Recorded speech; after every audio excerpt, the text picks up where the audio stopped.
bonjour à toutes et à tous. Ravi de vous retrouver pour cette émission sur le nautisme Océanos, votre nouveau rendez-vous avec Vincent Larguin, bien sûr. Nous allons retrouver dans quelques instants une émission consacrée évidemment donc au nautisme, bateau, sport de glisse, compétition, innovation, écologie, tout y sera. Votre rendez-vous est là. Et tout de suite, le sommaire. Au sommaire donc pour notre grand format de cette semaine, il est consacré à une jeune bodyboardeuse. Nous sommes allés à la rencontre de Lisa Labadie, championne de France de bodyboard. Cette année, Osgore figure parmi les destinations du championnat du monde de surf professionnel.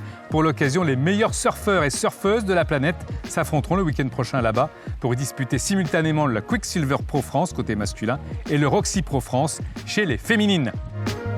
Les plus talentueux juniors du vieux continent se sont déjà affrontés cette semaine sur le même spot que leurs aînés pour le titre de champion d'Europe WSL Junior à l'occasion du Quicksilver Junior Pro 40. Nous irons faire un tour en Vendée pour les championnats de France toutes disciplines qui prendront place au Sable d'Olonne les 23 et 31 octobre. Et puis du côté des innovations techniques, nous vous ferons découvrir une start-up qui a fait le pari dingue d'équiper ses planches de capteurs pour améliorer la façon dont on surfe. Direction les Landes aussi pour notre rubrique éco avec un parc de surf outdoor qui devrait voir le jour d'ici 2024. Côté écologie, c'est une innovation montpelliéraine que nous mettrons à l'honneur avec des planches en plastique recyclées fabriquées à l'aide d'imprimantes 3D. Comme je vous le disais, nous allons tout de suite commencer par un grand format avec le portrait de Lisa Labadie, championne de France de bodyboard avec Antoine Dio.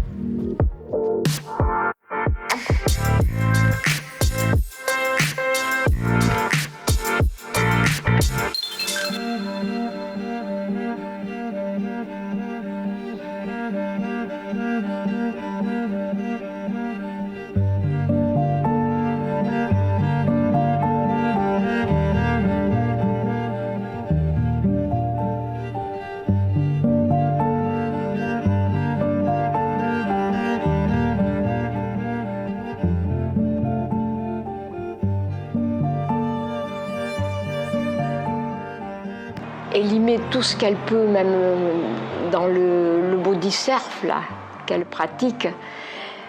Ça reste... Moi, j'ai peur du jour où elle ne va pas gagner. Je ne sais pas comment elle le vivra. Parce qu'elle a un but, c'est toujours de gagner, de faire le mieux, de faire toujours plus. Elle a un frère aussi, Rémi. Ils sont vraiment très proches, très complémentaires. Et c'est Rémi qui aidera Lisa. Ouais. Comme Lisa aide Rémi, ils ont besoin des deux. Ouais. Oui, une petite fille adorable, avec qui, comme un père et sa fille, on joue. Bon, je veux dire, j'ai des souvenirs. C'était ma première fille aussi, enfin ma première fille, mon premier enfant, et une fille. Donc Lisa, donc c'est sûr que ça marque par-dessus tout. Elle s'est pas mise au surf d'abord, elle s'est mise tout petit sur une planche de surf que je lui prêtais. Et puis ensuite, elle a commencé à faire du bodyboard, à prendre une plus petite planche. Et ça lui a plu, elle a commencé comme ça le bodyboard. Mais à la base, c'était le surf, l'apprentissage des vagues. L'apprentissage de la mer, apprendre à nager, bon, comme font la majorité des enfants ici, sur la côte. Au final, elle a eu l'apprentissage aussi sûrement dans des grosses vagues quand elle était petite, ce qui a fait que maintenant elle surfe bien et particulièrement dans le gros, quoi. Ce qui m'a marqué, elle aussi j'imagine, c'est qu'elle a gagné la championne de France, quoi. En plus elle a bien surfé, en plus elle a bien performé, elle a pris des bonnes vagues, elle n'a pas gagné sur un demi-point ou en tactique, elle a gagné avec des bonnes vagues. On a des points communs assez forts. La compétition l'a épanouie, comme elle est très sensible aussi, au niveau caractère. C'est pour ça qu'elle aime le côté musical, elle aime que la musique, elle est assez sensible. Donc des fois, ça peut être aussi, c'est un atout, ça peut être des fois aussi quelque chose, pas une faiblesse, une fragilité, mais on en tire de la force. Et c'est vrai qu'en étant équilibré dans le boulot, la passion et autres, ça fait que des valeurs comme l'émotivité et tout, ça devient des forces, quoi. Feel the crystal in the floor, and the wind toward the yard. Then there comes the morning dew. And when the morning comes, and I see the morning sun, I wanna be the one with you. Just the two of us.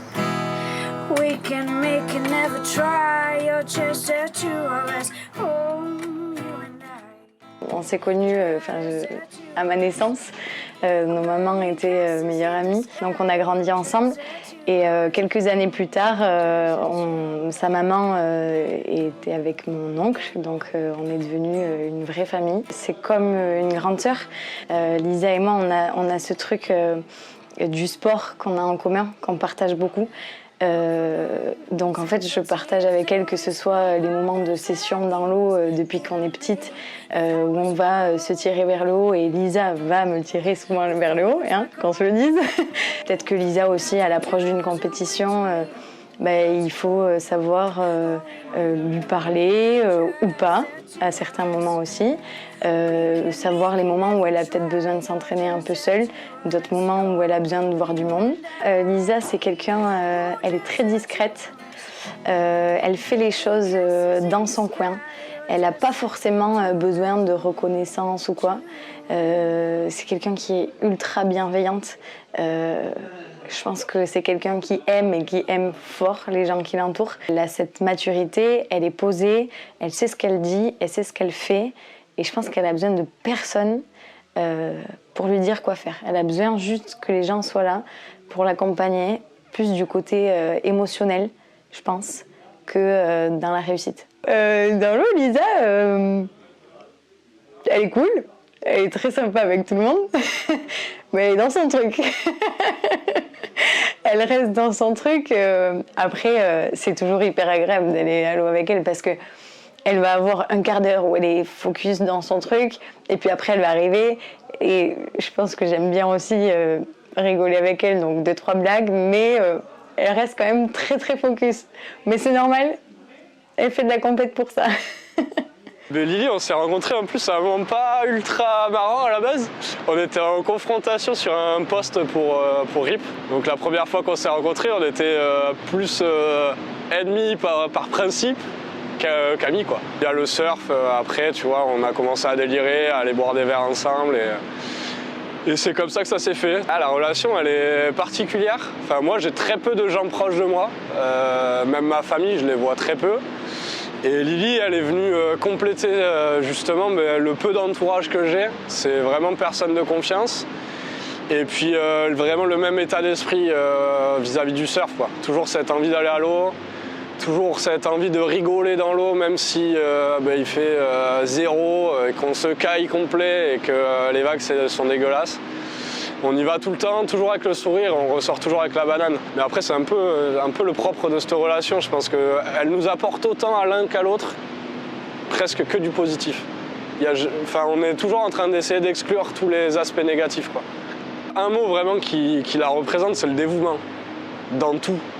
Elle est tout le temps dévouée pour tout le monde et pour tout. La compète, c'est particulier, je pense, pour Lily. Elle est autant excitée que flippée.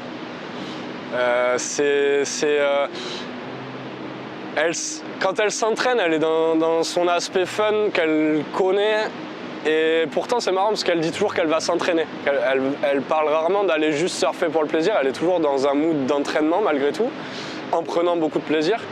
Et quand elle arrive sur les compètes, elle a besoin de se mettre dans une espèce de bulle parce que sinon elle prend la pression. Mais après, par contre, une fois qu'elle est dans l'eau, elle est partie, quoi. Elle connaît ce qu'elle doit faire, elle sait ce qu'elle doit faire et elle est à fond. Dans le championnat de France, déjà elle a le titre qu'elle remet en jeu. Et voilà, elle va tout donner comme d'hab. Et normalement, c'est pour elle. Elle a un surf de mec. Elle surfe tout le temps avec des mecs. Donc au lieu de regarder les filles surfer et de se dire ouais je veux être meilleure qu'elle, elle regarde ses potes mecs surfer et elle voudrait être meilleure qu'eux. Donc du coup elle a un surf plus explosif, plus aérien aussi, qu'on retrouve moins chez les filles. Et je pense que du coup elle fait pas mal monter le niveau bodyboard français chez les filles parce que du coup les filles se comparent à elle.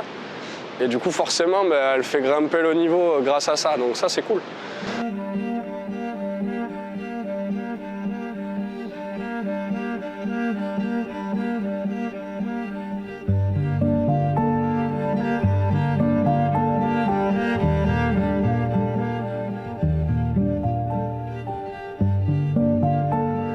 Dans l'eau, c'est une nana en bodyboard.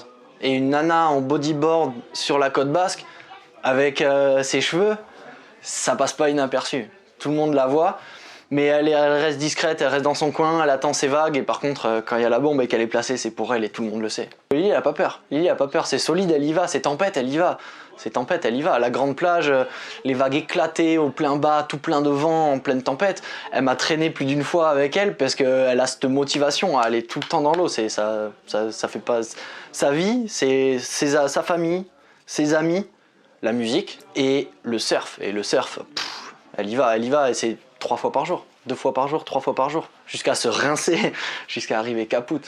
Et même quand c'est surcasquant, solide, il n'y a personne à l'eau, c'est gnarli, il y a du sable partout, c'est dégueulasse, il y a de l'algue dans tous les sens, c'est dégueulasse. Et l'autre, elle est là, vas-y, allez, non, mais attends, regarde, il y a un bout là-bas, regarde, il y a une bout de gauche qui marche. Toi, t'es là, tu vois rien. Ah, non, mais vas-y, je te jure, là-bas, il y a un bout de gauche, vas-y, on y va, c'est bon, on verra. Elle a un step de passion, de se dire, de toute façon, quoi qu'il arrive, aujourd'hui, je vais surfer. Peu importe les conditions, aujourd'hui, je surfe et je glisse. Feel the crystal in the floor, and the winter tore the earth. Then there comes the morning dew. And when the morning comes, and I see the morning sun, I wanna be the one with you. Comme je vous l'avais dit, il est là avec nous bien sûr, Vincent Larguin. Vincent, bonjour. Nous allons aborder avec vous les compétitions.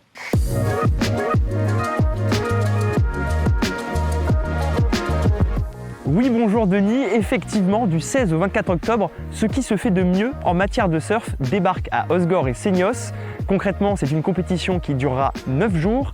Et pendant ces 9 jours, le Quicksilver et le Roxy Pro France vont accueillir les meilleurs athlètes du monde entier. Condensé cette année en raison du Covid, l'événement précède la finale qui se déroulera à Hawaï du 26 novembre au 7 décembre. 10 000 points de qualification sont sur la table pour celle ou celui qui se hissera sur les marches du podium de l'étape néo-aquitaine.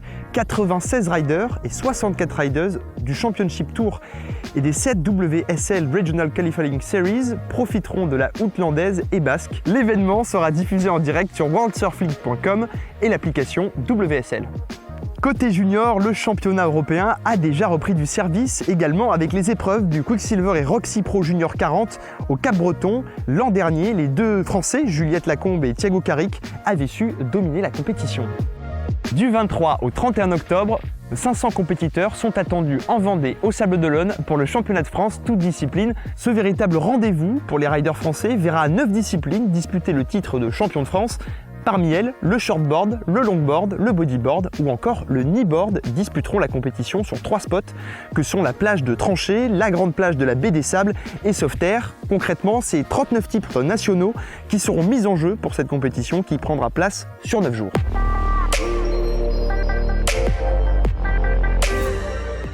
Dans notre émission également des innovations, Kevin Lestrade, Vincent Larguin, vous l'avez vu, vous l'avez rencontré, et il nous parle d'une innovation justement incroyable avec des planches de surf connectées. Et oui Denis, cette semaine, j'ai pu discuter avec l'Osgorien Kevin Lestrade qui construit des planches connectées pour pouvoir donner des datas à son propriétaire.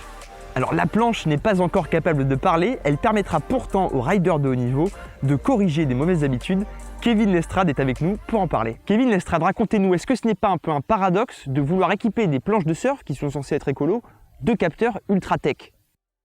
Oui, complètement. C'est effectivement une très très bonne question parce que j'ai envie de dire qu'à première vue, connecter une planche, rajouter de la technologie dans un sport qui est dit de pleine nature, on pourrait voir ça comme contre-productif, contre-intuitif, et même on pourrait se dire c'est complètement inutile.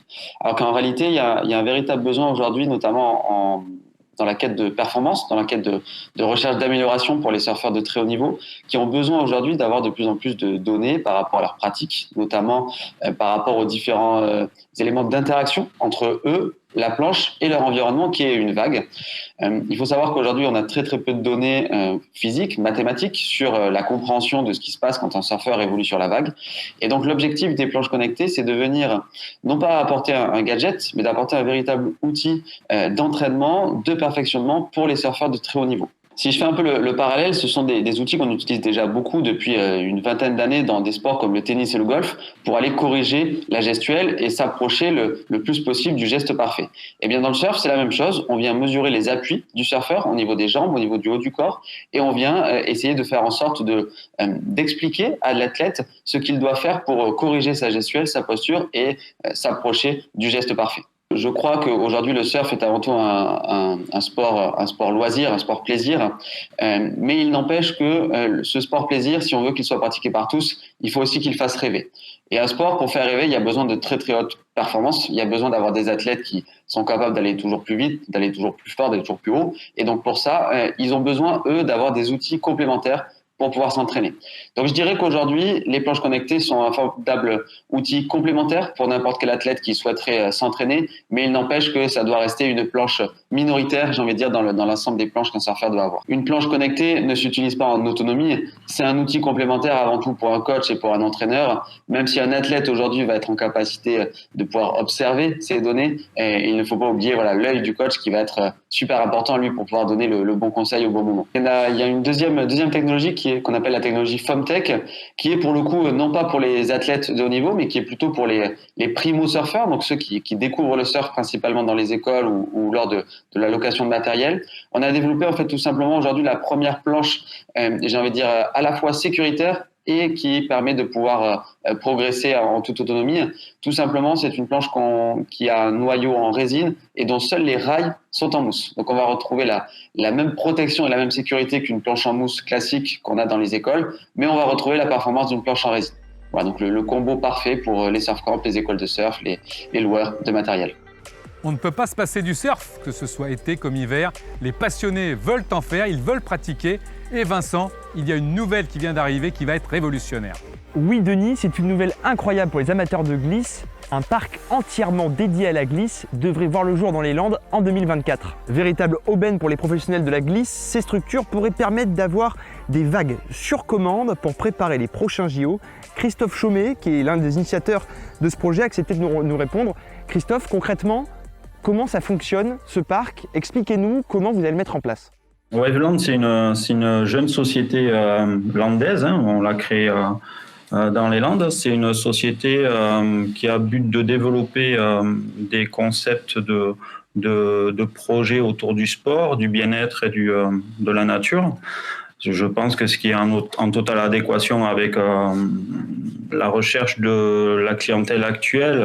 Le Waveland Casse-Tête, ce sera toute une plaine de jeux en fait où articulée autour de plein de sports de glisse, du skate, du surf, parce qu'il y a une grosse attraction qui est un parc il y a un bassin à vagues artificielles sur la technologie Wave Garden.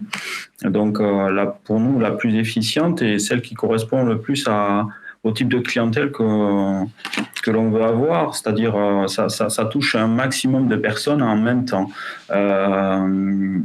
Qu'on soit débutant ou en situation de handicap à l'expert, au professionnel, on peut les avoir, on peut avoir toutes ces personnes-là en même temps dans le bassin. Le parc a été créé pour le sportif, mais pour ceux qui les accompagnent aussi. C'est-à-dire, il y a souvent des familles qui sont là pour accompagner le papa, la maman dans ses activités, ou même les enfants dans leurs activités. Et il faut qu'il y en ait pour tout le monde afin que chacun y trouve son intérêt et s'éclate dans ces différents secteurs, quoi. Aujourd'hui, un sportif, il ne fait pas que du surf. Il va aussi se préparer physiquement à côté. Il va pouvoir aussi faire du skate, glisser, faire de l'escalade, pourquoi pas. Et l'idée, c'est vraiment de pouvoir avoir des plateformes d'échange, des plateformes où les gens vont pouvoir se mélanger. On a souvent décrié la communauté surf comme étant assez restreinte et pas ouverte d'esprit. Je pense que c'est l'occasion de montrer que c'est pas le cas, quoi. En début d'année 2024, l'objectif est on aimerait que nos sportifs français de l'équipe de France de surf puissent s'entraîner avant les Jeux Olympiques de Paris. L'avantage d'une technologie comme celle de WaveGarden, en tout cas, ou même les nouvelles technologies de vagues artificielles, c'est que on peut arriver à profiler la vague que l'on veut, la section que l'on veut, avec l'amplitude, la fréquence que l'on veut.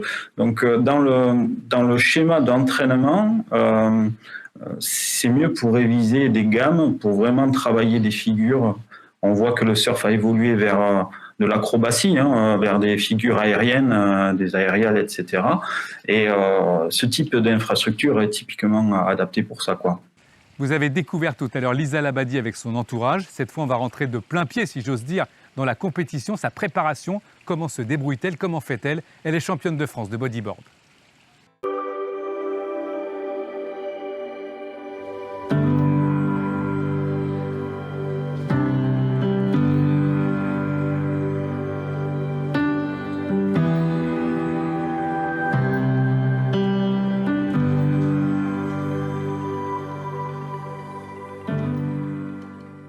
Moi, j'évolue donc dans du bodyboard Ondine, maintenant senior.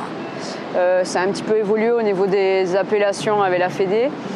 Mais en gros, plus de 18 ans. Un peu moins de 10 ans que je fais de la compétition. Avant ça, tu vois, je faisais du hand, par exemple. Au niveau palmarès, je vais te dire que j'ai remporté plusieurs fois le circuit de Coupe de France. Donc, c'est plusieurs étapes de Coupe de France dans différents endroits et c'est un cumul de points. Et après, en fonction des points que tu as engrangés, tu décroches le tour. Plusieurs fois titrée championne d'Aquitaine, championne Côte Basque. Et le plus haut en 2019, c'était un petit peu mon objectif, tu vois, à moyen terme. Donc le titre de championne de France, le Graal. Non, c'était cool, c'est un souvenir qui restera gravé. Et du coup, ça m'a motivée pour éventuellement me fixer des objectifs peut-être un petit peu plus, on va dire, hauts. Et évoluer sur le tour européen. Et un petit peu aussi le tour mondial. Donc participer à certaines compétitions et pas encore de victoire, mais des expériences accumulées qui sont hyper intéressantes. Et j'ai juste décroché une 3e place sur une étape européenne. Déjà, je ne conçois pas une journée sans pouvoir surfer. C'est surtout, tu vois, allier en fait le surf avec le travail. Et du coup, aussi être dépendant des marées. Donc des fois, ça coïncide pas. Donc je peux pas forcément aller surfer. Les journées qui aussi, avec la nuit qui tombe un petit peu plus tôt, tu vois, il y a tout ça qui va faire qu'à un moment donné, peut-être des fois, je vais pas pouvoir surfer. Mais on va dire une routine type, ça va être le matin, je suis assez lève-tôt. Donc j'ai tendance à aller à la salle à Océania, faire un petit réveil musculaire, un peu de stretching. Pouvoir pourquoi pas enchaîner avant d'aller bosser si je commence à 10h avec un petit surf et si vraiment les conditions en valent le coup. Et sinon je privilégie la pause du midi pour aller surfer et quitte à me remettre après une petite session le soir si je suis pas trop canée, quoi. Et je pense que la dernière fois où j'ai pas passé une journée sans surfer, je t'avoue que je pense que ça remonte pendant le confinement.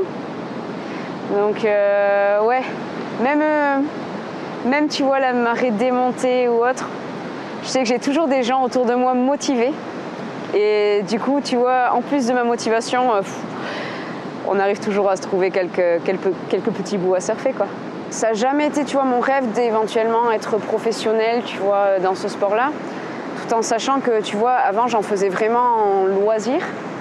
Je faisais du hand, du coup, vraiment pendant longtemps. Je me suis blessée, ce qui a un petit peu entraîné aussi, tu vois, un peu ce changement d'orientation. Et un jour, en fait, on m'a motivée. J'ai rencontré Thomas Goyenech, du coup, qui me suit depuis maintenant pas mal d'années sur les compètes. Et avant ça, que je le voyais à l'eau. Et qui m'a dit, ouais, pourquoi pas, tu vois, éventuellement un jour s'inscrire dans un club. Et je me suis testée à une première compète en Bretagne. Donc autant te dire qu'avec Eddy Mangenot, vieux Eddy, la petite mission pour aller jusqu'à là-bas, arriver là-bas très froid. Et en même temps, la Bretagne, je connaissais pas et c'est la seule fois où j'y suis allée. Mais tu vois vraiment un accueil hyper chaleureux. des gens super accueillants, une bonne vibes, tu vois. Et en fait, c'est ça que j'ai aimé autour. Et je pense que c'est ça aussi qui fait que on est tous un petit peu, tu vois, encore ultra motivés, malgré, tu vois, des fois, des manques de diffusion, de visibilité. En fait, c'est aussi cette ambiance que tu as autour dans la famille, un peu du boogie. Et écoute, en plus, cette première compétition, c'était plutôt bien passé parce que j'avais gagné. C'était une étape de Coupe de France. Et écoute, une victoire en a amené d'autres derrière. Donc je pense que, tu vois, sans parler de rêve, là pour l'instant, je pense que j'ai à apprendre. Et le plaisir que, tu vois, je prends à chaque fois que, tu vois, je vais surfer soit en free avec mes amis, soit, tu vois, pendant les compétitions. Donc voilà.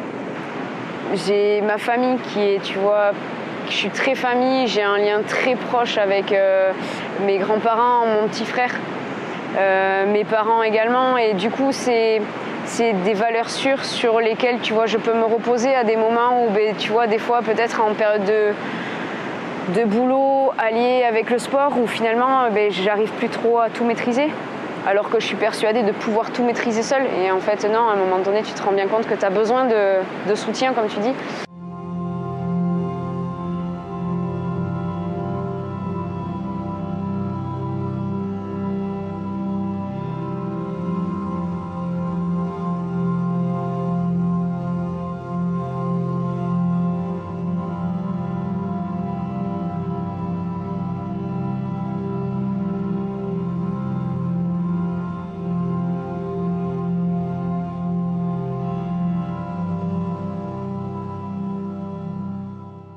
J'ai quand même connu les blessures qui te cantonnent à rester vraiment, tu vois, sans sport. Donc là, la dernière en date, ça a été l'épaule. Je m'étais du coup fait les croisés à cause du hand. Je l'avais pas très bien vécu non plus, mais là, l'épaule, tu vois, le fait de te sentir dépendante des fois sur des gestes du quotidien et que j'avais pas forcément anticipé. Et puis surtout, tu vois, vraiment le fait de pas pouvoir aller dans l'eau, pas pouvoir ne serait-ce que courir, me dépenser en fait. J'ai traversé une longue période et encore une fois, je m'en suis sortie grâce, tu vois, au soutien des proches que j'avais autour de moi, qui m'ont toujours, tu vois, aidé et essayer de remotiver quand des fois, tu vois, vraiment, je voyais tout noir alors que c'est pas vraiment moi ça, tu vois. On a la chance d'appartenir à la Fédération française de surf qui a les moyens voilà, de faire les choses bien. Mais c'est vrai qu'en même temps, on essaie de discipline avec le body surf, avec d'autres, où finalement, tu es forcément en second plan. Et du coup, des fois, c'est vrai qu'on a envie que notre sport évolue parce qu'on sait le potentiel qu'il y a, comme je te parlais des jeunes avant. Il y a des riders qui mériteraient tellement d'être un petit peu plus mis en avant. Et je parle pas pour moi, mais quand tu les vois charbonner, moi j'estime que je fais ça, encore une fois, par passion. Donc, mais t'en as qui veulent vraiment, tu sais, pour qui c'est le rêve, tu vois, d'atteindre un niveau qu'ils ont, mais qui sont bloqués par peut-être un manque de soutien, un manque de support. Et c'est peut-être juste ce petit côté-là qui pour moi manque, tu vois, à l'heure d'aujourd'hui et sur lequel on devrait travailler parce que, tu sais, donner envie en fait, qu'il y ait une à un moment donné. Après, à ma petite échelle, ouais, je fais en sorte, tu vois, de préserver quand même l'océan dans un premier temps, mais même après au-delà de ça. C'est-à-dire par exemple là avec les masques, tu vois, on voit quand même beaucoup de déchets de manière générale par terre. Là, les masques s'y rajoutent. Voir un masque sur le sable dans l'eau, franchement, ça me fait grimper, quoi. Et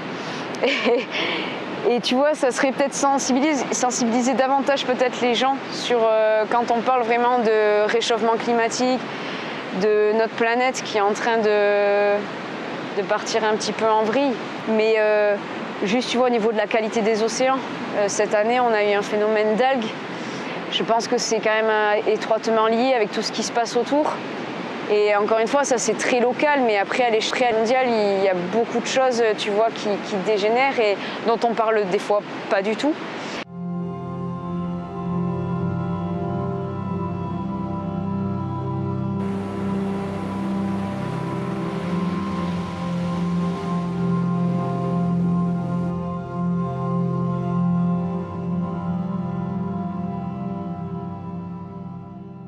Voilà, je vous rappelle que ce grand format sur Lisa Labadie, vous pouvez le voir ou le revoir sur YouTube, sur les réseaux sociaux. N'hésitez pas et nous serons évidemment toutes les semaines à la découverte d'une grande personnalité du sport de glisse ou du sport nautique tout simplement. Nous allons parler écologie.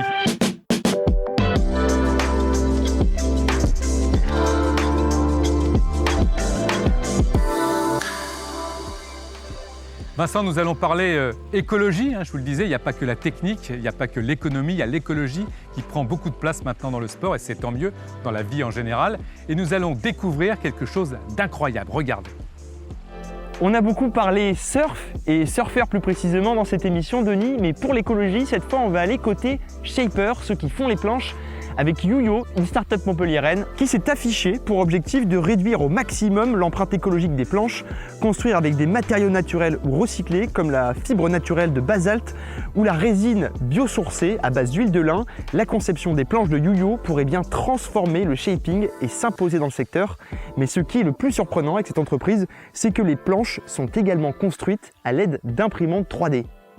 C'est la fin de cette émission Océanos, mais Vincent, je ne vous ai pas demandé, effectivement, vous êtes où actuellement? Je suis sur l'île de Ré et plus précisément à Sainte-Marie. Ici, j'ai eu la chance de rencontrer Aymeric Chapelier.